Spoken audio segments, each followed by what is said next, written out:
Hello,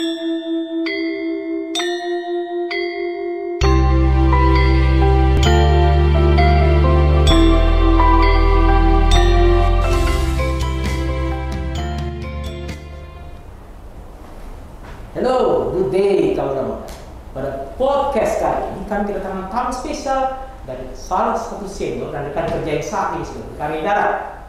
Beliau juga sukses menjadi seorang wakil rakyat, anggota Komisi 3, DPRD Wilayah Blitar, dan saat ini beliau ada di sini untuk berbagi kisah inspiratif dengan kita, masyarakat maritim Indonesia. Kita sambut kedatangannya. Sudah ada di studio kami, Kapten Adib Zamhari, Master Mariner. Silakan Kapten. Ya. Oke, selamat siang. Silakan dulu kan. Oke, terima kasih. Halo kan, selamat datang di kampus DP3IP. Perkenalkan saya Antonio, Pasis DP1 Teknika. Ya, siap. Terima kasih sudah meluangkan waktu untuk bersama-sama dengan kami di tempat ini, kemudian berbagi pengalaman hidup, berbagi inspirasi dengan katakanlah dengan masyarakat maritim Indonesia. Ya, ya silahkan Cap, mungkin Anda boleh menjabarkan siapa Anda di podcast kita kali ini. Assalamualaikum warahmatullahi wabarakatuh. Salam sejahtera, Om Swastiastu, Namo Buddhaya, salam kebajikan, Rahayu. Perkenalkan, saya Kapten Haji Adib Zamhari, SE, MM, MR, SDPO. Saya alumni BPTKIP tahun 2019, angkatan 29 ANT1.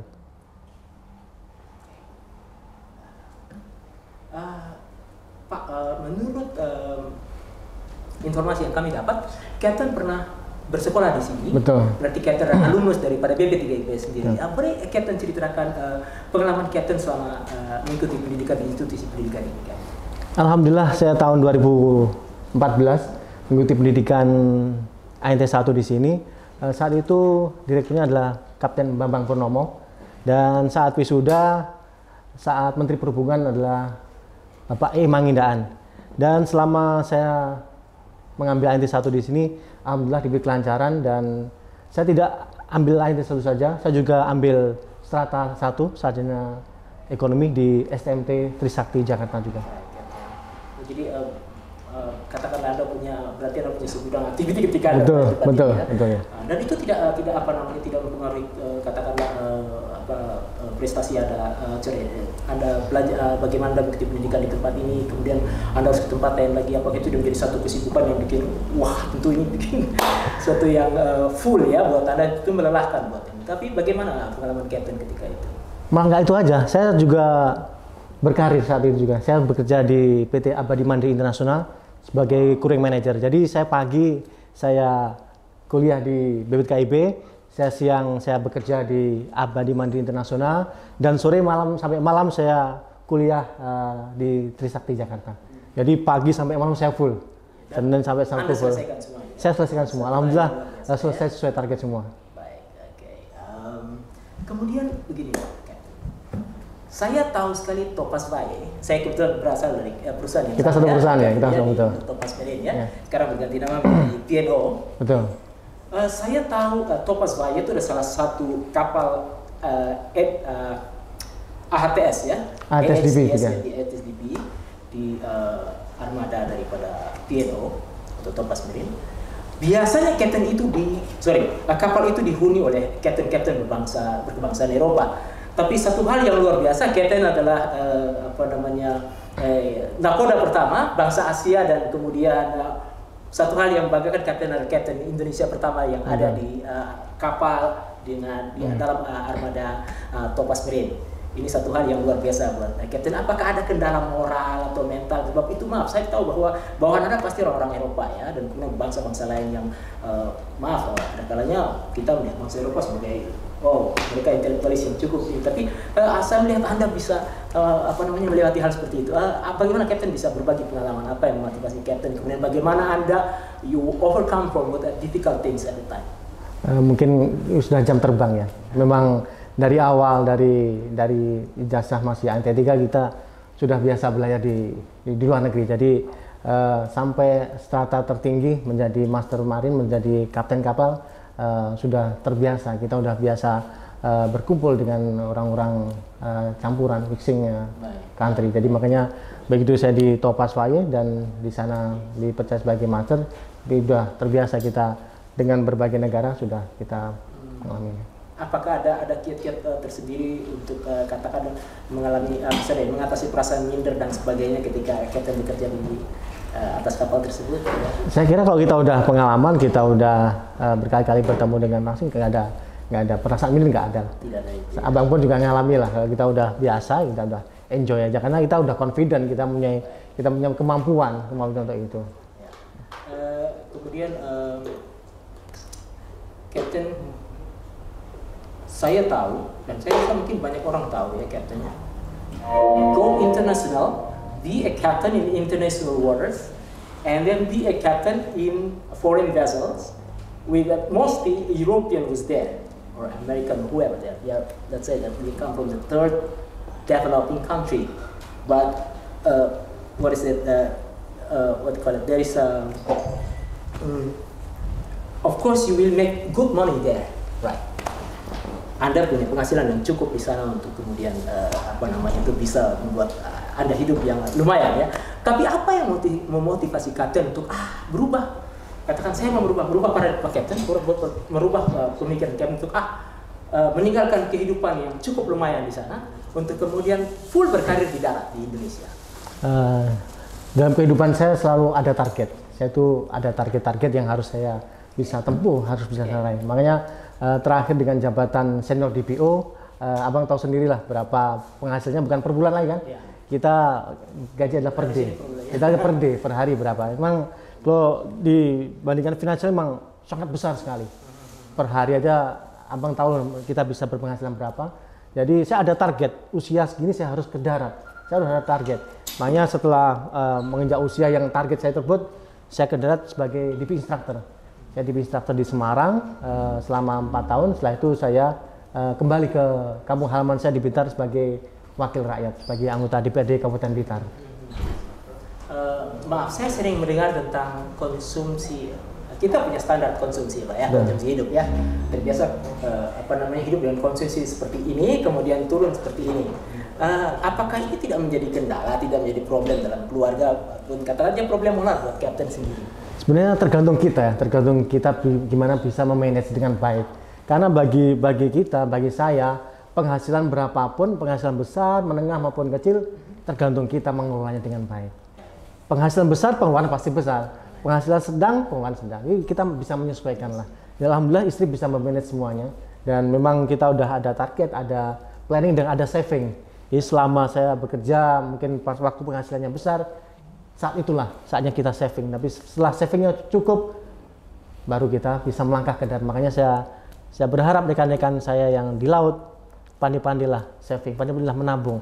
Saat penghasilan besar, saat penghasilan tinggi, makanya pandai menabung agar apa? Nanti ke depan saat berprofesi di darat, mau ambil alih profesi di darat, sudah ada target-target yang bisa, sudah ada modal untuk meraih target-target yang ingin diciptakan tersebut. Ini satu hal yang luar biasa ya, Kapten. Dan membawa DP course ke Indonesia itu bukan satu hal yang mudah. Betul. Okay, because you must have approval from UK, I think, yeah, right? So saat ini Indonesia sudah mempunyai DP course dan Anda adalah salah seorang DP Indonesian DP instructor. Oh, you are also the founding of that, right? Yes, right. Bagaimana, tolong Anda berbagi, tolong Anda ceritakan bagaimana sampai Anda bisa membuat DP course itu diadakan di Indonesia. Oke, jadi setelah saya berkarir di kapal, saya mendapat tawaran untuk menjadi DP instructor. Jadi dulunya adalah sesuatu hal yang mustahil di Indonesia bisa mempunyai DP training center. Dulu sahabat-sahabat pelaut mengambil DP course, DP training di Singapura, di Filipina, di India, bahkan mungkin di London. Jadi dulu macam mimpi, nggak mungkin lah Indonesia punya DP training center. Makanya kemarin saat pertama saya mendapat tawaran dengan Kapten Bambang, jadi kita mendirikan DP training center di Semarang, di PIP Semarang, dan saya dengan Kapten Bambang harus mendapatkan approval. Kami bersekolah di Mumbai, India selama 2 bulan, 3 bulan di sana. Kita hari-hari kita mendapatkan materi tentang DP, juga kita langsung praktek mengajar. Di sana kita praktek mengajar dengan siswa berbagai negara. Setelah dari sana kita mendapatkan sertifikat instruktur DP, kita kembali ke Semarang, kita setting. Memang masih kapal kosong, belum ada apa-apanya, kita setting semuanya dari alat, dari sistem manajemen, dari semua administrasi. Dan setelah semua siap, akhirnya Kapten John Lloyd langsung dari NI langsung datang ke Semarang, melihat performa saya dengan Kapten Bambang. Akhirnya bagaimana cara saya mengajar, bisa nggak, sudah punya DP instructor, bisa nggak anak ini mengajar, karena kita full English language ya, kita pakai bahasa Inggris, dan alhamdulillah menjadi tonggak sejarah. Akhirnya tahun 2016 DP Training Center pertama di Indonesia, saat itu yang pertama di Indonesia, diresmikan langsung oleh Bapak Menteri Perhubungan, Bapak Budi Karya Sumadi, dan itu menjadi kebanggaan bahwa Indonesia itu bisa, yang dulunya nggak mungkin, mustahil, Indonesia bisa. Dan akhirnya sampai sekarang pun tiap minggu pasti ada peserta, baik itu mengambil DP basic ataupun DP simulator. Itu adalah bentuk keberhasilan. Dan akhirnya alhamdulillah Pak Direktur dulu adalah Kapten Wisnu, sekarang menjadi Kepala Staf Bandar di Tanjung Priok, Jakarta. Baik. Jadi salah satu bentuk keberhasilan dari Kapten Wisnu juga. Baik. Jadi ada beberapa orang termasuk Betul. Anda sendiri, Iya, betul. membuat DP Corps. Betul. Karena sorry to say, it's like just mission impossible to That's have right. course in here, right? Anyway. Okay, so back to your let's say your time with the family, right? Perubahan paradigma pemikiran Anda untuk dulunya berkarir di laut dengan katakanlah dengan penghasilan yang wah, kemudian kembali ke darat dengan ya katakanlah ini kembali ke negeri sendiri dengan penghasilan yang mungkin untuk orang sana tentu ada perubahan dan perbedaannya. Apakah tidak ada kendala dari keluarga? Dari katakanlah mungkin lingkungan juga, anak lingkungan akan menilai dan pengaruh yang tersebut. Bagaimana itu kira-kira? Kalau kendala sebenarnya sudah nggak terlalu besar lah, karena memang kita sudah planning. Mungkin istri pertama biasanya per bulan terimanya wow gitu. Setelah menjadi instruktur masih lumayan lah, nah di instruktur ya masih standar dolar. Begitu menjadi anggota dewan ya turun drastis lah, mungkin macam bumi dan langit lah. Tapi memang kita udah niat, kita udah terima dan tetap bersyukurlah. Berapapun penghasilan, sekali lagi kalau kita bisa mengelola, kita tetap bisa menjalani hidup. Alhamdulillah cukup dan semakin bisa berbagi kepada sesama. Baik, ini satu hal yang luar biasa. Jadi ada juga katakanlah ya secara langsung keluarga juga memberikan dukungan. Perubahan profesi Anda yang sebelumnya di laut kemudian Anda kembali ke darat gitu. Ini perlu ya bagaimanapun perlu persiapan mental menuju ke hal tersebut ya Kapten ya. Nah ini satu hal Kapten ya, Anda punya segudang prestasi baik akademis maupun Anda sendiri sudah go internasional. So yang kami dengar, informasi yang kami dapat, Anda juga salah seorang tokoh muda NU di daerah ini satu organisasi keagamaan. Sorry to say, sorry kalau kau ulang ada semacam mitos bahwa pelaut sometimes they were correlated it with this negative things, right? You were maybe womanizer, you were a drinker, whatever that. But you change these things, right? Anda merubah paradigma ini menjadi seorang katakanlah menjadi seorang tokoh agama. Boleh Anda ceritakan latar belakang keluarga Anda sehingga Anda boleh jadi seperti saat ini? Karena terus terang saya memang sejak SMP SMA saya adalah aktivis NU. Saya mengikuti organisasi sejak SMP SMA. Saya ikut di IPNU, Ikatan Pemuda Nahdlatul Ulama. Jadi setelah SMA saya juga mengikuti sekarang menjadi anggota Ansor Banser. Karena memang dari keturunan ya, dari kakek nenek saya, bapak ibu saya memang semua adalah aktivis NU. Bapak saya dulu juga Komandan Banser, ibu saya juga ketua Muslimat. Jadi memang dari kecil kita dididik di kalangan NU. Memang kita memang tiap hari memang berjuang. Kita berjuang, kita ke masyarakat. Makanya sampai sekarang pun memang setelah menjadi anggota DPR ya kita tetap berjuang. Kita tetap berjuang di masyarakat, berjuang di NU. Jadi bisa kita simpulkan bahwa keluarga maupun lingkungan ketika kita memang sudah mendukung dari awal memang termasuk salah satu faktor faktor penentu untuk membentuk karakter, sifat maupun kegiatan kita di masa depan. Satu hal yang luar biasa. Terus gini Kat, sorry agak sedikit pribadi. Iya. Anda Kapten tidak kangen kah terhadap kehidupan laut? Karena pada terbiasa hidup di laut. Kalau kangen sih mesti ya. Jadi kadang saat kangen di laut, udara laut, kadang saya iseng-iseng pergi ke pantai selatan. Di Blitar punya Pantai Serang, itu salah satu pantai terbaik, terindah di Kabupaten Blitar. Kadang saya ke sana sama istri sambil menghirup udara laut. Dan juga mungkin makan ikan bakar juga di sana. Dan pantai tersebut, Pantai Serang tersebut ada satu nominator finalis 50 wisata terbaik Anugerah Desa Wisata Indonesia. Yang kebetulan minggu depan Bapak Sandiaga Uno, Pak Menteri, akan berkunjung ke Blitar untuk menuju ke finalis 10 besar. Mohon doanya biar Kabupaten Blitar tambah cetar. Kaulah Muda kita punya satu tempat, kita punya beberapa tempat indah untuk pariwisata, dan ya boleh kami saat ini ada kesempatan untuk kita beritahu dan kita perkenalkan kebetulan ada narasumber di sini ya. Jadi mari datang ke Blitar. Tempat, ya. Kalau Blitar identik dengan makam Bung Karno ya. Betul. Jadi mari sahabat-sahabat Blitar, sahabat-sahabat pelaut dimanapun berada, kalau mau ke Blitar nanti siap jadi gas ya. Baik, jadi kita bisa beli Captain. Boleh ya. Ada makam Bung Karno di sana, ada pantai, ada gunung, kita lengkap wisata di sana. Baik, Captain. Ya. Dan begini, Cap. Terus terang, apa kendala yang Captain hadapi ketika Captain berkarir di darat seperti saat ini? Apakah ada kesamaannya dengan ketika Anda berkarir di laut dulu, sebagai nakoda di kapal luar ya? Kalau kendala pasti ada lah, dimanapun pasti ada kendala. Tapi waktu menjadi DP Instructor, saya kira nggak ada kendala.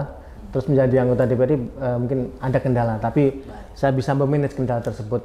Akhirnya menjadi seni dalam hidup. Jadi kalau kita menghadapi tantangan kendala sebagai seni, nanti kita bisa enjoy, bisa menikmati. Dan alhamdulillah hampir 2 tahun ini, saya sejak dilantik Agustus 2019, hampir 2 tahun menjadi anggota DPR, alhamdulillah semua berjalan dengan baik dan good to track.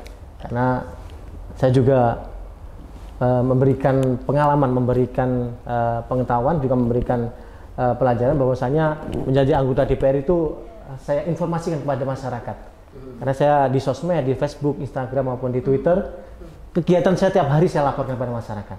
Nanti bisa follow Facebook, Instagram, Twitter saya.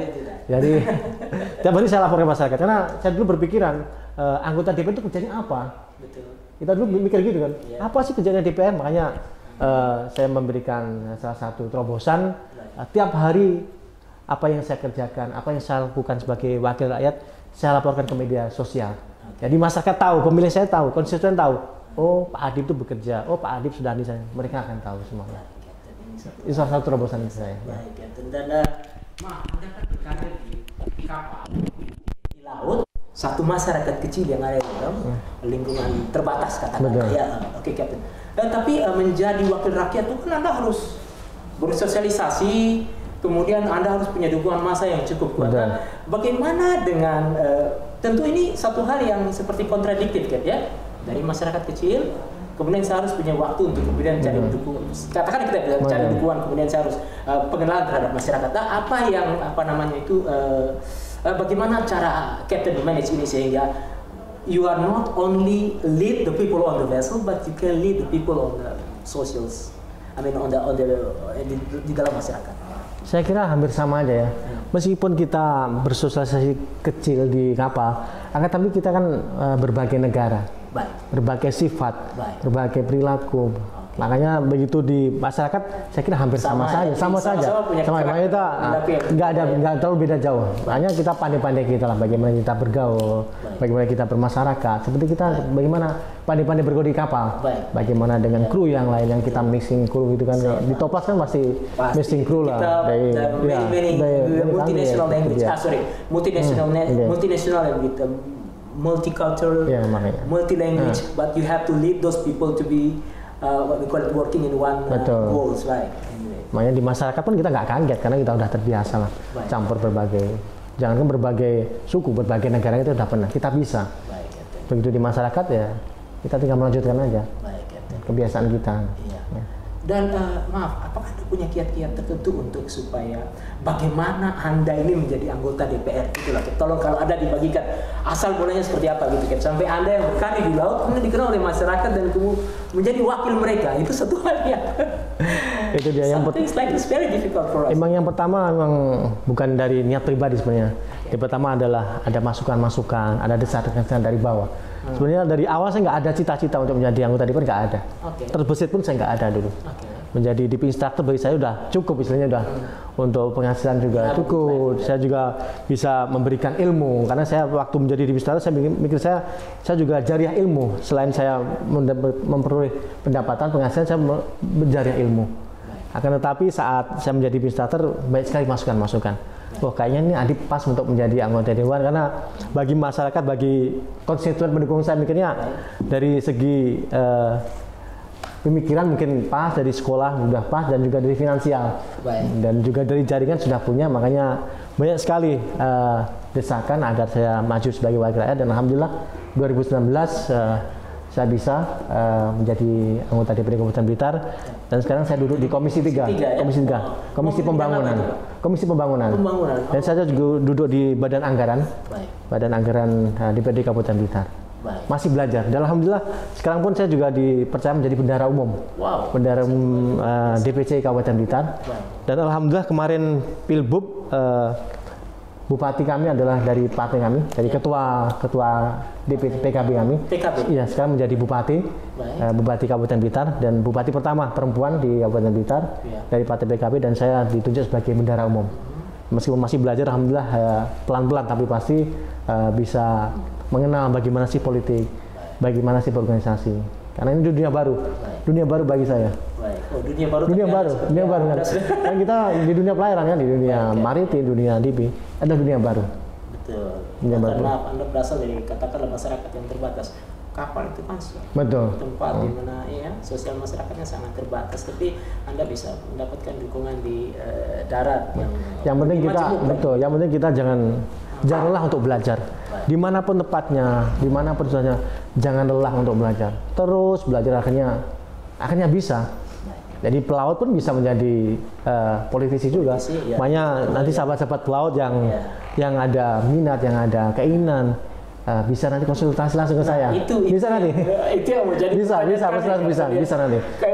Dan bagaimana kiat-kiat agar bisa menjadi anggota DPR. Nanti saya bisa berbagi langsung kepada sahabat-sahabat pelaut. Oke, so follow his Instagram, Facebook, Instagram, dan Twitter. Bisa. Call personally to say how he become the representative, how he become the senator. Right, and Captain. Jadi ya itulah. Kalau mungkin bagaimana nih, kalau umpamanya ada rekan-rekan yang ingin berkarir di darat, kira-kira dari mana mulainya supaya kita bisa punya karir di darat? Mulainya yang pertama adalah niat. Jadi niat. Kadang pelaut itu dari awal sudah ragu-ragu. Mau berkarir ke darat udah ragu-ragu dulu. Wah, nanti dagang jangan ditipu teman. Wah, nanti jangan-jangan bisnis ini nanti nggak bisa lanjut. Jadi kadang tuh dari awal udah ragu-ragu dulu. Kalau saya punya keyakinan bisa, makanya sahabat-sahabat pelaut yang masih di kapal, seandainya mungkin modal sudah banyak, sudah cukup untuk saatnya untuk ke darat, makanya pertama adalah keyakinan, niat dan keyakinan bahwasanya saya bisa. Dan alhamdulillah selama saya menjadi anggota DPR, ya istilahnya bisa easy going aja, bisa lancar. Karena bagi saya pelaut ada berbagai nilai positif untuk bisa terjun ke dunia politik. Yang pertama adalah mungkin intelektual. Pelaut pasti intelektualnya tinggi. Kenapa? Jenjang sekolah mungkin dari ANT 4, ANT 3, ANT 2, ANT 1. Jenjang sekolahnya memang tinggi, jadi memang intelektualnya udah terbangun. Dan dua, mungkin finansial. Finansial pasti udah punya. Dan yang ketiga adalah modal sosial. Kenapa modal sosial? Karena banyak sekali pelaut kalau di kampungnya masing-masing sudah terkenal. Biasanya mereka dermawan. Seandainya ada acara kurang dana berapa, biasanya itulah Pak Pelaut yang nutup biasanya gitu. Makanya itu adalah salah satu modal penting. Modal sosial itu bisa sebagai modal awal untuk berkarir di darat maupun di politik. Dan ada lagi adalah modal disiplin. Modal disiplin dimiliki oleh pelaut. Karena orang darat jarang sekali yang untuk disiplin. Contoh disiplin waktu aja. Karena banyak sekali rapat-rapat. Banyak sekali kegiatan pelaut, insya Allah bisa dengan model disiplin ini. Always on time. Thank you for the feedback. Sebelum beberapa pertanyaan untuk mengakhiri pertemuan kita, ada satu hal yang saya mau tanyakan, Captain. apa pengaruh institusi BP3IP terhadap karir Kapten? Pengaruh BP3IP sangat besar ya. Jadi memang BP3IP adalah sekolah terakhir di pelayaran. Jadi dengan alumni sini akhirnya saya mendapatkan gelar atau jabatan sebagai kapten.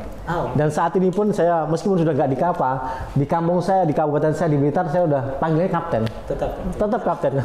Jadi ikon. Jadi kapten itu ya Adip. Di Blitar udah pokoknya kapten ya Adip. Makanya ya, berkat dari BP3IP sampai sekarang pun masih terbawa. Bagaimana kedisiplinan itu tadi, bagaimana semangat belajar, semangat berusaha. Makanya dari BP3IP tumbuh jiwa-jiwa tersebut dan tadi gelar kapten insya Allah akan saya bawa terus. Kita bawa terus karena itu dari menjadi ikon, menjadi branding pribadi. Kapten akan saya bawa terus. Modal dari BP3IP sebagai kapten akan saya bawa terus meskipun itu tidak di kapal, itu di darat. Dan satu hal memang saya melihat institusi membentuk kita, institusi memperkenalkan kita tentang itu manajemen waktu. Betul, ini satu hal yang patut kita hargai. Ya, sehingga dimanapun kita berkarir, terutama untuk profesi pelaut, di mana profesi pelaut itu kan sangat general ya, Kapten. Dia boleh katakan kita berada di mana saja di berbagai belahan dunia ini. Apa yang ditaruh katakan manajemen waktu sangat manajemen risiko, hal-hal lain yang kita sudah dibekali dengan beberapa mata kuliah yang membuat bentuk kita untuk bisa bekerja dengan ritme kerja bangsa lain, terutama bangsa-bangsa mati. Ini satu hal yang luar biasa. Baik, sebelum menutup acara kita saat ini, Kapten, boleh Kapten mungkin ada kesan ataupun pesan yang mungkin Kapten sampaikan kepada kaula muda masyarakat maritim Indonesia, Kapten? Silahkan. Ya. Mungkin pesan-pesan ya. Jadi kebanyakan sahabat-sahabat pelaut adalah manusia tangguh. Karena jenjang pendidikan yang panjang. Mungkin dari akademi, macam saya dulu dari AMNI, saya AMNI Semarang, terus ambil Strata 2, ANT 2 di PIP Semarang, ambil ANT 1 di BP3IP, juga ambil S1 di Trisakti, S2 di Mahadika. Pelaut-pelaut adalah yang tangguh, mereka tangguh. Untuk dari segi pendidikan, dari karir adalah pelaut-pelaut yang tangguh. Makanya saya berharap terus jaga ketangguhan, jaga disiplin. Ayo coba berkarir di darat. Kalau modal sudah banyak, saatnya pulang ke darat, saatnya bisa berkumpul dengan keluarga. Karena kebahagiaan yang utama bukan hanya uang saja. Kebahagiaan utama adalah uang pasti ya, tapi adalah kumpul dengan keluarga. Bisa bersama dengan keluarga 24 jam. Itu adalah salah satu kebahagiaan yang tidak bisa dibeli, tidak ternilai harganya.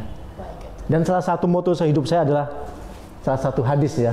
Hadis dari agama saya, agama Islam adalah ada satu hadis yaitu khairun nas anfa'uhum linnas.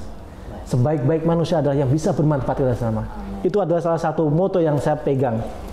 Makanya saya di kapal kita udah manfaat karena kita mungkin punya uang banyak, kita manfaat sebagai donatur lah. Pelaut pasti sebagai donatur. Karena begitu menjadi DPR, manfaatnya lebih banyak lagi.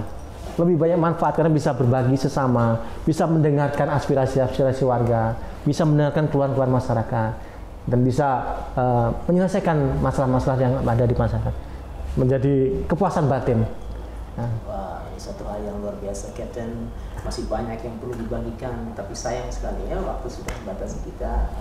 Tapi apapun adanya, Kapten, kami sangat berterima kasih sudah. Sama-sama saya juga sudah diundang. Sudah berbagi kisah inspiratif dengan. Main-main ke Blitar. Silahkan. Main-main ke Blitar, benar ya? Coba-coba. Nanti bisa ziarah ke makam Pak Karno. Nanti bisa ada lagi Kampung Coklat. Baik. Yang sudah nasional, legenda udah. Ada lagi kebun kopi Karanganyar, ada Pantai Serang, ada Pantai Tambak Rejo. Banyak sekali wisata. Ada juga Gunung Kelut di Lohji juga ada. Banyak sekali. Mari ke Blitar. Terima kasih, Kapten. Dan sahabat-sahabat pelaut, mari datang ke Kabupaten Blitar. Nanti bisa saya guide keliling-keliling di Blitar. Kaula muda Indonesia, masyarakat maritim Indonesia, satu hal yang luar biasa sudah dibagi oleh Kapten Adit. Kapten Adit, terima kasih sudah meluangkan waktu untuk datang berbagi dengan kita. Satu hal yang inspiratif. Semoga dari apa yang dialami oleh Kapten Adit, kita bisa mempunyai Kapten Adit yang lain yang ada di Indonesia. Masyarakat maritim Indonesia, sampai sekian pertemuan kita dengan Kapten Adit, Master Mariner. Jumpa lagi. Salam persatuan. Salam.